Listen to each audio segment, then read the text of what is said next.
The rain hammered against the city streets like a drum, each drop echoing in the empty alleys. My apartment felt unusually quiet that night, the kind of silence that makes you feel both safe and uneasy at the same time. I was scrolling through my phone when it buzzed violently on the nightstand. The screen lit up with a single message. "Come find me. Please."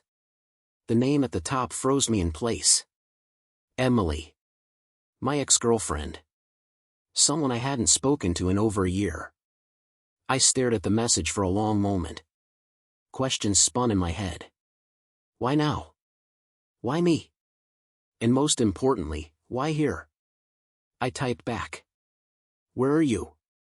The response didn't come immediately, but seconds later, my phone buzzed again. This time, it wasn't just text, it was a location pin. I stared at it, horrified. The pin was at an abandoned house on the outskirts of town, the kind of place local legends say is haunted.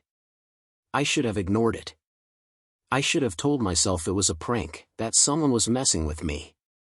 But there was something in her words that didn't feel fake, something desperate, almost terrified.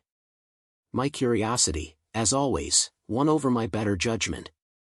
I grabbed my keys and drove into the storm. Rain slapped the windshield, reducing visibility to nearly nothing. My heart raced with every mile, every shadow that flickered through the lightning flashes outside. The city slowly disappeared behind me, replaced by winding roads lined with skeletal trees that swayed violently in the wind. By the time I arrived, the house was exactly what nightmares are made of. Its windows were boarded up, weeds clawed their way up the walls, and the front door hung crookedly on its hinges, threatening to fall. A low, cold wind pushed me forward as if the house itself were breathing, waiting. Inside, the air was thick and suffocating. Dust floated in the beams of my flashlight like tiny specters. Old furniture, covered with yellowing sheets, created eerie shadows across the walls. My footsteps echoed as I moved cautiously through the hallway, the sound deafening in the empty house.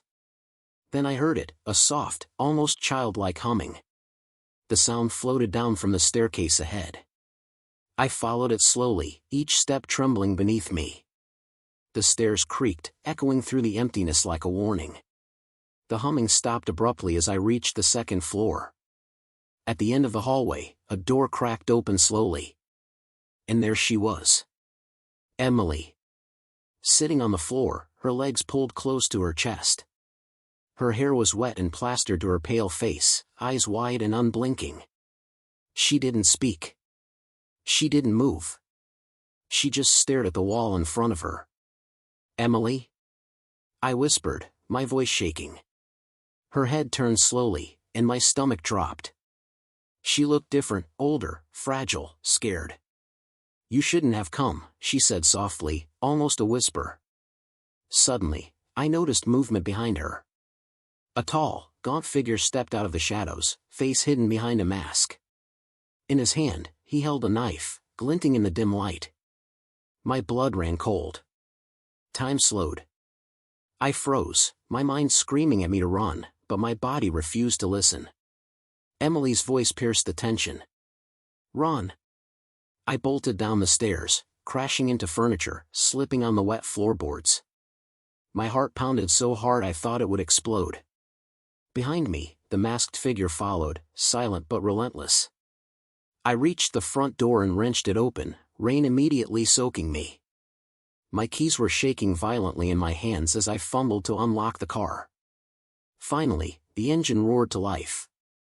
I slammed the car into gear, tires spinning on the wet gravel as the figure lunged at my window. I didn't stop. I drove faster than I ever had, leaving the storm and the haunted house behind. My phone vibrated violently. Another message. "Why did you leave me?" The next day, I called the police. They searched the house, but it was empty. No Emily. No masked man. No footprints. Just dust, silence, and a cold breeze that seemed to whisper my name. I tried to forget.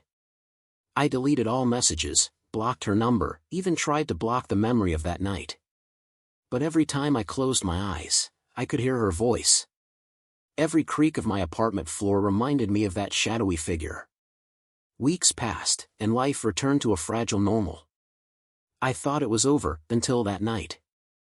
My phone buzzed again. A message from an unknown number. "I'm closer than you think." And then I realized, I had never really left. The danger hadn't ended. It had just been waiting. Moral: curiosity can be deadly.